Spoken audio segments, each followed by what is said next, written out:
Last 1 year గా చిన్న పెద్ద ముసలి ముత్క రిచ్ పోర్ అండ్ స్టేటస్ తో సంబంధం లేకుండా అందరూ మాట్లాడుకున్నవి రెండే విషయాలు, ఒకటి గోల్డ్, ఇంకొకటి సిల్వర్. ఈక్విటీస్ లో ఇన్వెస్ట్ చేసే వాళ్ళు గోల్డ్ అండ్ సిల్వర్ ఈటీఎఫ్స్ బెటరా లేదా మ్యూచువల్ ఫండ్స్ బెటరా అని, అసలు ఇన్వెస్ట్మెంట్స్ ఐడియా లేని వాళ్ళు గోల్డ్ అండ్ సిల్వర్ జ్యువెలరీ కొనాలా లేదంటే ఏదైనా స్కీమ్ లో ఇన్వెస్ట్ చేయాలని ఆలోచించే ఉంటారు. ఎందుకంటే లాస్ట్ 1 year లో గోల్డ్ మోర్ దెన్ 90% ఇంక్రీజ్ అయితే సిల్వర్ దాని మించి 200+ రిటర్న్స్ డెలివర్ చేసింది. ఈ ఆపర్చునిటీని ముందే నోటీస్ చేసి దాని నుంచి బెనిఫిట్ తీసుకున్న వాళ్ళు కొంతమంది అయితే, ఇంకొంతమంది ఇది ఒక బబుల్ ఏమో అని కన్ఫ్యూజన్ లో ఉండిపోయారు. అండ్ రీసెంట్ టైమ్స్ లో కాపర్ ప్రైజెస్ చూసారు కదా, ఇంకేముంది కాపర్ ఏ న్యూ గోల్డ్ అని కొంతమంది, కాపర్ కాదు అల్యూమినియం బెటర్ అని ఇంకొంతమంది, వీటితో పాటు యురేనియం మీద కూడా కన్నేసి ఉంచమని ఇంకొంతమంది. ఇలా మెటల్స్ అండ్ మినరల్స్ ఒక యుఫోరియా మనకి సోషల్ మీడియాలో ఎక్కడ చూసినా కనిపిస్తుంది. నవ్వు ఈ మెటల్ ప్రైజెస్ అన్ని ఇలా ర్యాలీ అవడానికి కారణాలు ఏంటి? నిజంగా ఇది ఒక కొత్త ఆపర్చునిటీ సైకిల్ ని క్రియేట్ చేస్తున్నాయా? అండ్ ఇన్ కేస్ ఈ మెటల్స్ లో ఇన్వెస్ట్ చేయాలంటే మనకి మార్కెట్ లో అవైలబుల్ గా ఉన్న ఆప్షన్స్ ఏంటి? ఈ ప్రైస్ లో కూడా ఈ gold, silver and copper investments ని నిజంగా కన్సిడర్ చేయడం వర్తా అనేది డీటెయిల్ గా తెలుసుకుందాం. And most burning question, gold and silver prices future లో క్రాష్ అవుతాయా? అది కూడా తెలుసుకుందాం. వీడియోని ఎండ్ వరకు చూడండి. జియో పొలిటికల్ రీజన్స్ ని కూడా యాడ్ చేసి ఈ వీడియోని ఇంట్రెస్టింగ్ గా ప్రెజెంట్ చేయడానికి అయితే ట్రై చేసాం. So don't miss it. And ఇదే ఛానల్ కి ఫస్ట్ టైం వచ్చినట్టయితే I'm Yashwant, I'm chartered wealth manager. ఈ ఛానల్ లో కాంప్లికేటెడ్ మనీ టాపిక్స్ ని సింప్లిఫై చేసి మీ ముందు అయితే పెడుతుంటాం. సో ఇదే ఛానల్ కి ఫస్ట్ టైం వచ్చినట్టయితే కన్సిడర్ సబ్స్క్రైబింగ్. చాలా మంది చూస్తున్నారు కానీ సబ్స్క్రైబ్ చేసుకోవడం మర్చిపోతున్నారు. Do subscribe. ఇంకా లేట్ చేయకుండా లాగించేద్దాం.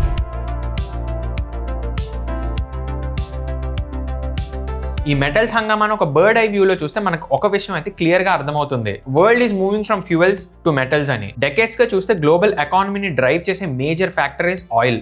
ఆయిల్ ప్రైజెస్ పెరిగితే ఇన్ఫ్లేషన్ పెరిగేది, ఆయిల్ చీప్ అయితే రిసెషన్ గురించి అయితే చర్చలు స్టార్ట్ అయ్యేవి. కానీ ఇప్పుడు ఆ సిచ్యువేషన్ మెల్లగా చేంజ్ అవుతుంది. ఆయిల్ ఒక ఇంపార్టెన్స్ అయితే తగ్గిపోలేదు, బట్ దాని మీద ఉన్న డిపెండెన్సీ ఏదైతే ఉందో అది షిఫ్ట్ అవుతుంది. వరల్డ్ ఇప్పుడు ఫ్యూయల్ ఇంటెన్సివ్ ఎకానమీ నుండి మెటీరియల్ ఇంటెన్సివ్ ఎకానమీగా అయితే మూవ్ అవుతుంది. దీనికి కారణం ఇప్పుడు ప్రపంచాన్ని నడిపిస్తున్న AI, data centres, electric vehicles, renewable energy, defence systems and power గ్రిడ్సే. ఈ సెక్టర్స్ అన్ని ర్యాపిడ్ గా గ్రో అవుతున్నాయి. అండ్ వీటిని బిల్డ్ చేయడానికి steel, copper, aluminium, silver, uranium లాంటి మెటల్స్ అండ్ మినరల్స్ ఖచ్చితంగా కావాలి. అందుకే ఇప్పుడు ఈ మెటల్స్ అండ్ మినరల్స్ ఏవైతే ఉన్నాయో అవి జస్ట్ కమోడిటీ కాదు, దే ఆర్ పవర్. ఈ ట్రాన్సిషన్ ఏదైతే ఉందో అది మనకి సడన్ గా కనిపిస్తున్నా కూడా గవర్నమెంట్స్ వీటిని ముందే ఐడెంటిఫై చేశాయి. అందుకే పాలసీస్ చేంజ్ అవుతున్నాయి, సప్లై చైన్స్ రీడిజైన్ అవుతున్నాయి, కంట్రీస్ అన్ని వాటి దగ్గర ఉన్న రిసోర్సెస్ ని ప్రొటెక్ట్ చేసుకోవడం స్టార్ట్ చేశాయి. సో క్లియర్లీ ఇది క్యాజువల్ గా కనిపిస్తున్న హైప్ కాదు, సిస్టమ్ లెవెల్ నుంచి ఈ ట్రాన్సిషన్ స్టార్ట్ అయిందని మనం అర్థం చేసుకోవాలి. దీనికి big example US geological survey. November 2025 లో వీళ్ళు వాళ్ళ క్రిటికల్ మినరల్స్ లిస్ట్ ని అయితే అప్డేట్ చేశారు. For the first time US official గా కాపర్, సిల్వర్, యురేనియం ని క్రిటికల్ మినరల్స్ అని డిక్లేర్ చేసింది. ఇక్కడ క్రిటికల్ మినరల్స్ అంటే ఏదో షార్టేజ్ వస్తే ప్రైస్ పెరుగుతుందని కాదు, షార్టేజ్ వస్తే అది నేషనల్ సెక్యూరిటీ లెవెల్లో కన్సర్న్ అవుతుందని, వాళ్ళ military systems, power infrastructure, future technologies అన్ని ఇష్యూ ఫేస్ చేయొచ్చని అర్థం. So metals are more than just resources అని చెప్పడానికి ఇది క్లియర్ సైన్. అందుకే ఇప్పుడు మెటల్ ప్రైజెస్ లో ఇంత మూవ్మెంట్ అయితే కనిపిస్తుంది. సో ఇది స్పెక్యులేషన్ కాదు, ఒక స్ట్రక్చరల్ షిఫ్ట్ కి రియాక్షన్. అండ్ ఈ షిఫ్ట్ లో బిగ్గెస్ట్ యాక్సలరేటర్ ఏంటో ఇప్పుడు చూద్దాం.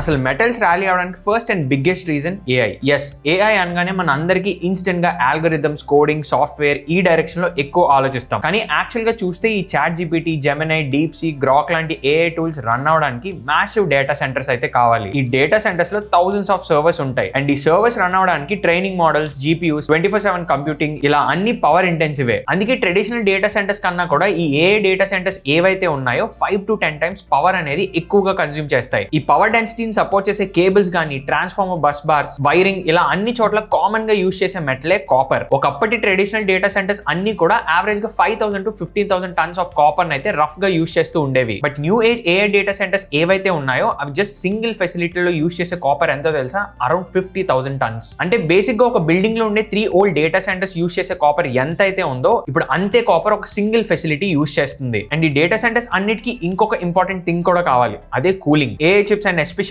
జీపీయూస్ ఏవైతే ఉన్నాయో చాలా హీట్ అయితే జనరేట్ చేస్తాయి. ఈ హీట్ ని కంట్రోల్ చేయడానికి ఎయిర్ కూలింగ్ అయితే సరిపోదు. అందుకే కంపెనీస్ అన్ని కూడా లిక్విడ్ కూలింగ్ అయితే షిఫ్ట్ అవుతున్నాయి. బట్ లిక్విడ్ కూలింగ్ సిస్టమ్స్ లో అల్యూమినియం యూజ్ చేయకూడదని స్ట్రిక్ట్ రెస్ట్రిక్షన్స్ అయితే ఉన్నాయి. ఎందుకంటే by any chance copper and aluminium mix అయినట్టయితే లిక్విడ్ కూలింగ్ కేస్ లో కూడా చాలా తొందరగా కరోజన్ అంటే రస్ట్ పట్టేస్తాయి. So cooling pipes, connectors, systems అన్ని కూడా ప్యూర్ కాపర్ తోనే డిజైన్ చేస్తారు. దీనివల్ల కాపర్ డిమాండ్ ఇంకా ఇంక్రీజ్ అవుతుంది. బ్లూంబర్గ్ NEF డేటా ప్రకారం డేటా సెంటర్స్ ని మాత్రమే కన్సిడర్ చేసినా కూడా 20 2028 కల్లా copper demand 5.7 lakh tons per year reach అవుతుంది. సో నెక్స్ట్ ఫ్యూ ఇయర్స్ లోనే కాపర్ యొక్క డిమాండ్ ఎంత ఎక్కువ ఉండబోతుంది ఈ డేటా అయితే చెప్తుంది. సో ప్రైజెస్ పెరిగే కదా అని మైక్రోసాఫ్ట్, గూగుల్ లాంటి కంపెనీస్ వాళ్ళ సర్వర్స్ ని రన్ చేయకుండా ఆపవు కదా. సో అవన్నీ కూడా రన్ అవ్వాలంటే కాపర్ అయితే ఖచ్చితంగా కావాలి. సో ఈ కాపర్ స్టోరీతో పాటు సిల్వర్ స్టోరీని కూడా మనం అర్థం చేసుకోవడం చాలా ఇంపార్టెంట్. ఎర్లియర్ సిల్వర్ అంటే ఓన్లీ జ్యువెలరీ పర్పస్ కోసం మాత్రమే కన్సిడర్ చేస్తూ ఉండేవాళ్ళు. కానీ ఇప్పుడు సిల్వర్ యొక్క డైనమిక్స్ కంప్లీట్ గా చేంజ్ అయిపోయి semi conductor, solar and EV industries లో సిల్వర్ యొక్క ఇంపార్టెన్స్ చాలా ఎక్కువైంది. ఆక్స్ఫోర్డ్ ఎకనామిక్స్ 2027 కల్లా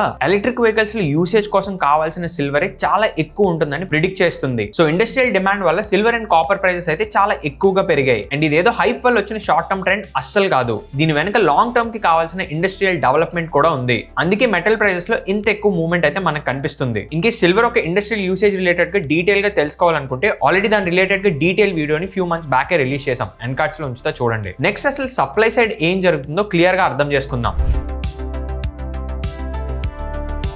మెటల్ సప్లై అనేది చాలా స్లో ప్రాసెస్. ఒక మైన్ ని డిస్కవర్ చేయడం నుండి ఆ మెటల్ మార్కెట్ లోకి వచ్చేసరికి ఏళ్లు గడిచిపోతుంది. S&P గ్లోబల్ రిపోర్ట్ ప్రకారం యుఎస్ లో ఒక న్యూ మైన్ ని డిస్కవర్ చేసి ప్రొడక్షన్ స్టార్ట్ చేయడానికి యావరేజ్ గా 29 ఇయర్స్ పడుతుంది. జాంబియాలో ఇది 34 ఇయర్స్, కెనడాలో 27 ఇయర్స్, ఆస్ట్రేలియాలో 20 ఇయర్స్ పడుతుంది. అంటే ఇప్పుడు కాపర్, గోల్డ్, సిల్వర్ లాంటి మైన్స్ ని డిటెక్ట్ చేసినా కూడా ఆ మైన్స్ ని సెటప్ చేసి ప్రొడక్షన్ లోకి తీసుకొని రావడానికి ఆల్మోస్ట్ 25 to 35 ఇయర్స్ అయితే పడుతుంది. So clearly supply and demand కి మధ్య ఉన్న గ్యాప్ ఎంత అనేది మీకు అర్థమవుతుంది కదా. ఈ gap paper markets like futures and contracts లో కనిపించకపోవచ్చు, కానీ ఫిజికల్ మార్కెట్స్ లో ఇది క్లియర్ గా అయితే కనిపిస్తుంది. ఓన్లీ సిల్వర్ కేసే తీసుకుంటే ఇది ఇంకా sensitive. Silver market last 5 years నుండి కంటిన్యూస్ గా డెఫిసిట్ లోనే నడుస్తుంది. 2025 లో ఎస్టిమేట్స్ ప్రకారం అప్రాక్సిమేట్ గా silver 117 million ounces short fall లో ఉంది. బికాస్ గోల్డ్ అంత ఎకనామికల్ గా సిల్వర్ రీసైకిల్ అయ్యి తిరిగి సిస్టమ్ లోకి అయితే రావడం కష్టం. సిల్వర్ ఒక ఇండస్ట్రియల్ యూసేజ్ వల్ల most of the time permanently consume అయిపోతుంది. సో సప్లై అనేది చాలా స్లోగా యాడ్ అవుతుంది, బట్ డిమాండ్ చూసినట్టయితే స్కై రాకెట్ అవుతుంది. అందుకే సిల్వర్ ప్రైజెస్ లో ఇంత హైక్ అనేది మనం చూస్తున్నాం. సో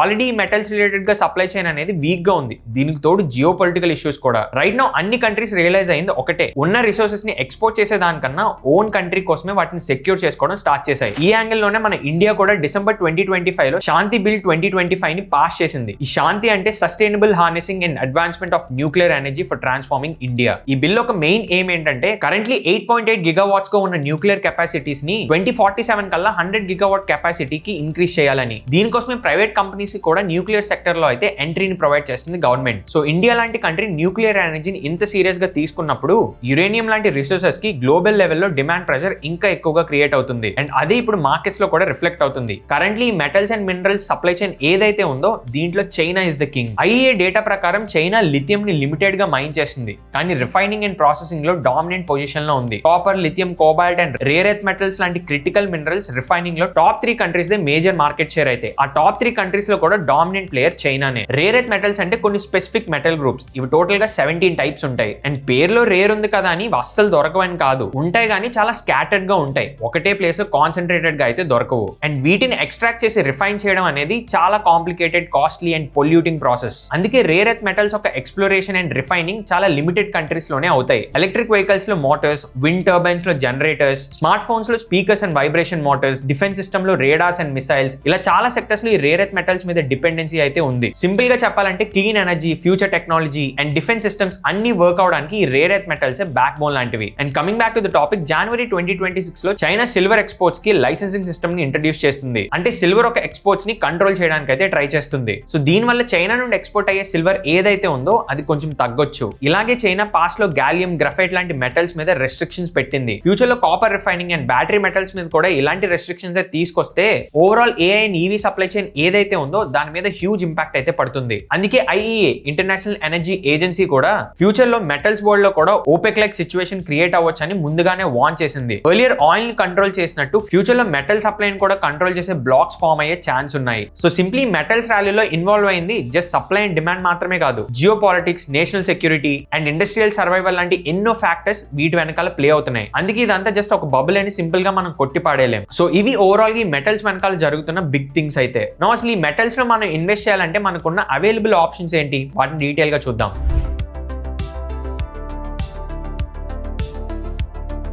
గోల్డ్ అండ్ సిల్వర్ లో మనం ఇన్వెస్ట్ చేయడానికి మార్కెట్ లో అవైలబుల్ గా ఉన్న రూట్స్ అయితే gold and silver ETFs or mutual funds. Market లో ఆల్మోస్ట్ 24 గోల్డ్ ETFs అవైలబుల్ గా ఉంటే 16 సిల్వర్ ETFs మనకి అవైలబుల్ గా ఉన్నాయి. అండ్ ETFs లో ఇన్వెస్ట్ చేసినప్పుడు మీరు గుర్తుపెట్టుకోవాల్సిన బేసిక్ రూల్, మీరు పర్చేస్ చేసిన ETF ఏదైతే ఉందో దాని ఒక AUM సైజ్ కొంచెం ఎక్కువ ఉండేలా చూసుకోండి, సో దట్ లిక్విడిటీ ఇష్యూ అయితే రాదు. అండ్ అలాగే ఎక్స్పెన్స్ రేషియో తక్కువ ఉండేలా చూసుకోండి. In case gold and silver combination లో ఇన్వెస్ట్ చేయాలని ఆలోచిస్తున్నట్టయితే కొన్ని గోల్డ్ అండ్ సిల్వర్ ఫండ్స్ కూడా అవైలబుల్ గా ఉన్నాయి. కానీ కాపర్ లో ఇన్వెస్ట్ చేయడానికి మనకి డైరెక్ట్ గా ETF అయితే అవైలబుల్ గా లేదు. ఇదే కాపర్ రిలేటెడ్ గా వర్క్ చేస్తున్న కంపెనీ స్టాక్స్ లైన్ ఇన్వెస్ట్ చేయాలి, లేదా మెటల్స్ రిలేటెడ్ గా కొన్ని ఇండెక్స్ ETFs కూడా అవైలబుల్ గా ఉన్నాయి. ఈ మెటల్ ETFs లో copper, aluminium, zinc, steel and other metals మీద వర్క్ చేసే కంపెనీస్ ఏవైతే ఉన్నాయో అవన్నీ కూడా ఈ ఇండెక్స్ ETF లో అవైలబుల్ గా ఉంటాయి. In case mutual fund route తీసుకోవాలనుకుంటే కొన్ని కమోడిటీ థీమ్ మ్యూచువల్ ఫండ్స్ కూడా ఉన్నాయి, వాటిని కూడా ఎక్స్ప్లోర్ చేయొచ్చు. అండ్ అగైన్ ఈ షేర్ చేసిన డేటా ఏదైతే ఉందో అది ఓన్లీ ఎడ్యుకేషన్ పర్పస్ కోసం మాత్రమే చూడండి, కానీ ఎలాంటి ఇన్వెస్ట్మెంట్ అడ్వైజ్ లా కాదు. మీరు ఇన్వెస్ట్ చేసే ముందు మీ ఫుల్ ఫ్లెజ్ రీసెర్చ్ చేసో లేదా మీ ఫైనాన్షియల్ అడ్వైజర్ ని కన్సల్ట్ చేశాక మాత్రమే డెసిషన్ తీసుకోండి. And coming to the crash,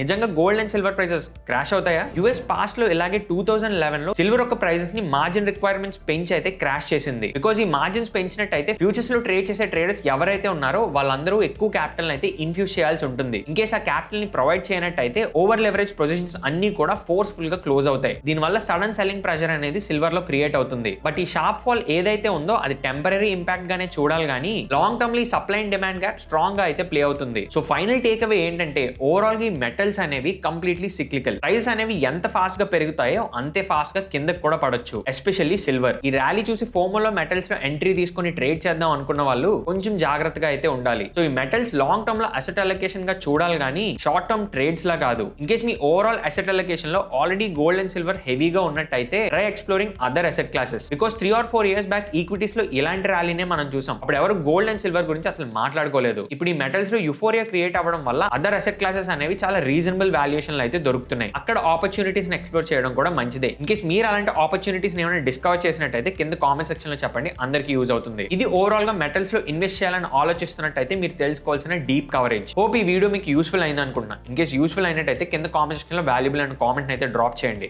వెళ్లే ముందు ఛానల్ సబ్స్క్రైబ్ చేసుకోవడం మర్చిపోకండి. అండ్ మర్చిపోకుండా వీడియోని లైక్ చేసి మీ ఫ్రెండ్స్ అండ్ ఫ్యామిలీతో షేర్ చేయండి. ఇంకొక వీడియోతో నెక్స్ట్ వీకెండ్ కలుద్దాం. By by.